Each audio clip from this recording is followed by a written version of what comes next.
Orientasinya adalah apa-apa yang dilakukan oleh wanita tersebut adalah jalan menuju ketakwaan. Entah itu mungkin punya gaji besar, ketika punya gaji besar bisa nabung, bisa membantu anak yatim, itu juga jalan menuju ketakwaan. Atau dengan punya jabatan yang mentereng, punya kekuasaan, dan wanita itu membuat kebijakan-kebijakan yang membantu sesama manusia. Itu juga jalan menuju ketakwaan. Ataupun mungkin seorang ibu yang membesarkan anaknya, benar-benar fokus membesarkan anaknya, lalu anaknya sampai menempuh pendidikan yang sangat baik dan sangat tinggi. Selama itu dijalankan dengan orientasi ketakwaan, itu juga orientasi kesuksesan bagi seorang wanita muslim. Ukuran kesuksesan wanita. Banyak yang gagal paham juga. Dan buku ini sangat meluruskan gitu, banyak banget meluruskan. Gimana? Banyak kita juga yang gagal paham, yang menganggap wanita sukses itu mungkin yang punya bisnis besar, ataupun punya jabatan yang mentereng, atau mungkin seorang ibu yang bisa mengantarkan anaknya ke kampus top dunia. Barangkali kita masih menganggap kesuksesan hanya semata-mata pada hal-hal yang sifatnya duniawi. Tapi, orientasi kesuksesan wanita dalam buku ini dan sesuai yang diajarkan oleh Islam, orientasinya adalah apa-apa yang dilakukan oleh wanita tersebut adalah jalan menuju ketakwaan. Entah itu mungkin punya gaji besar, ketika punya gaji besar bisa nabung, bisa membantu anak yatim, itu juga jalan menuju ketakwaan.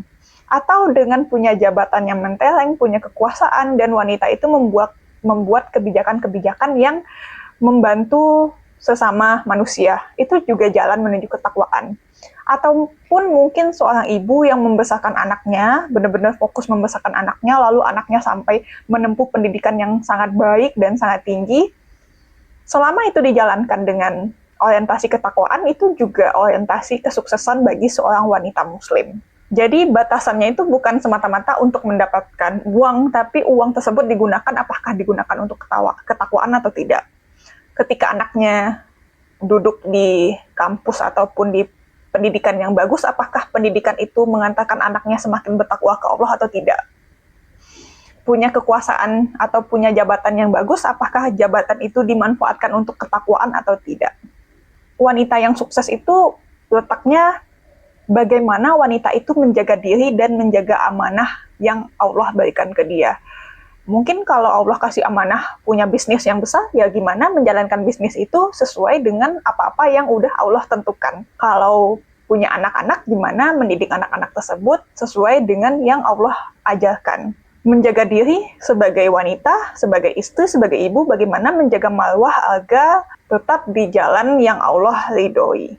Wanita dan peran ganda. Kita tahu ya, setiap status itu ada peran. Dan wanita itu punya banyak status dan punya banyak peran. Sebagai anak, bagaimana menjaga martabat orang tuanya. Sebagai istri, bagaimana menjaga amanah-amanah dari suaminya. Sebagai ibu, gimana menjaga dan membesarkan anak-anaknya. Sebagai hamba Allah, gimana menjadi hamba Allah yang taat, yang beriman. Lalu sebagai umat, sebagai masyarakat, gimana wanita itu juga mengambil peran yang perannya itu bisa bermanfaat untuk masyarakat yang lebih luas. Nggak cuma sampai di batas keluarganya, tapi wanita itu juga punya peran mungkin kalau di kawasan komplek, gimana komplek itu ketika kehadiran dia membuat komplek itu menjadi lebih adem, lebih damai. Wanita dan ilmu. Kalau ada yang masih mempertanyakan, ngapain sih perempuan itu sekolah tinggi-tinggi? Diam aja, nggak usah tanggepin. Bahkan di Islam pun, Allah itu, dari buku ini ya, Allah itu mengatakan tuntutlah ilmu sampai sepanjang hayat gitu. Nggak ditekankan untuk laki-laki ataupun perempuan, tapi Allah menekankan untuk hamba Allah. Jadi perempuan yang mengaku muslim, otomatis dia juga hamba Allah. Yang menjadi pertanyaan adalah, wanita mungkin menuntut ilmu agama, ilmu dunia, mungkin dia seorang ilmuwan, tapi bagaimana ilmu yang dia tuntut, ilmu yang dia pelajari itu bermanfaat juga untuk dunia dan akhirat.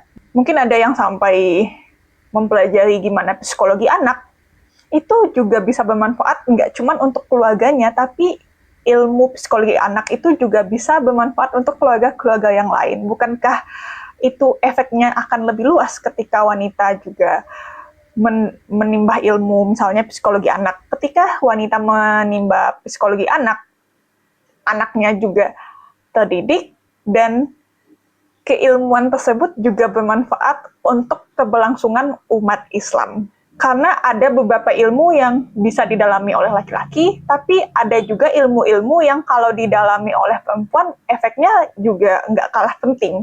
Jadi kalau ada yang masih mempertanyakan, ngapain wanita nuntut ilmu tinggi-tinggi? No, abaikan, abaikan. Udah saatnya bisnis kamu go online untuk potensi bisnis yang lebih luas. Kalau kamu belum punya website, bisa hubungi kami segera untuk penawaran menarik ya. Ditunggu. Kalau kita sebagai wanita udah tahu nih mungkin kita tertarik sama ilmu komunikasi. Kalau kita tertarik sama ilmu komunikasi, untuk keluarga kita bermanfaat, untuk anak-anak kita bermanfaat, dan kalau kita emang serius fokus di sana, itu juga ilmu kita harapannya bisa bermanfaat untuk keberlangsungan umat Islam di kemudian hari. Orientasinya adalah pastikan ilmu-ilmu yang kita lakukan, ilmu-ilmu yang diniatkan untuk keberlangsungan keluarga kita, untuk keberlangsungan umat juga, dan dijalani dengan lillahi ta'ala. Refleksi di buku ini adalah, wanita itu adalah sumber jariah. Kenapa?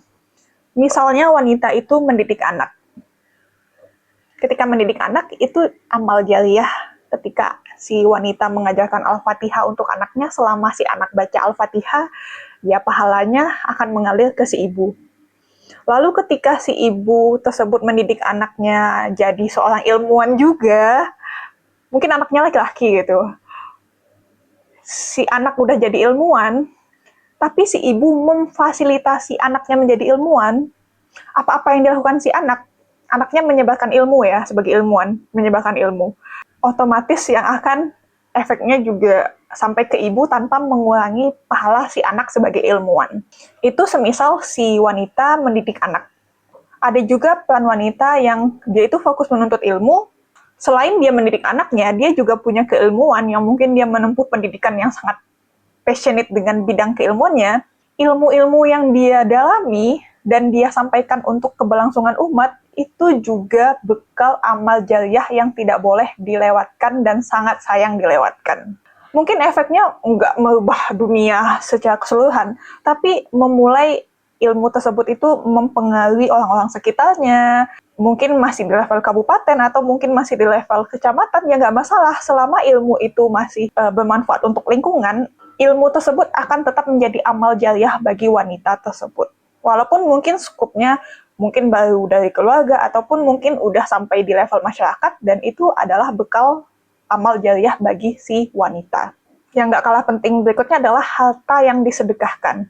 Tadi kita sempat mention ada wanita yang mungkin punya gaji besar atau punya penghasilan yang cukup besar, dan penghasilan tersebut bisa dimanfaatkan untuk sedekah mungkin. Itu juga peluang amal yang tidak bisa dilewatkan oleh wanita yang fokusnya adalah wanita berkarir surga. Ada ilmu yang bermanfaat, ada harta yang disedekahkan, ada wanita yang mendidik anak-anaknya, itu adalah pintu-pintu untuk wanita mengumpulkan amal-amal jariahnya. Kalau kamu merasa kayak lost motivasi, bingung mau ngapain, atau kayak stagnan, selama ini wanita terlalu dikotomi dengan nggak boleh A, nggak boleh B, nggak boleh C, coba deh baca buku ini. Kalau kamu berminat dan pengen baca buku ini, silahkan cek link di bio. Dan kalau kamu merasa video ini bermanfaat, silahkan dikirimkan ke orang-orang yang membutuhkan dan yang kamu sayang. Sampai ketemu di video berikutnya. Assalamualaikum.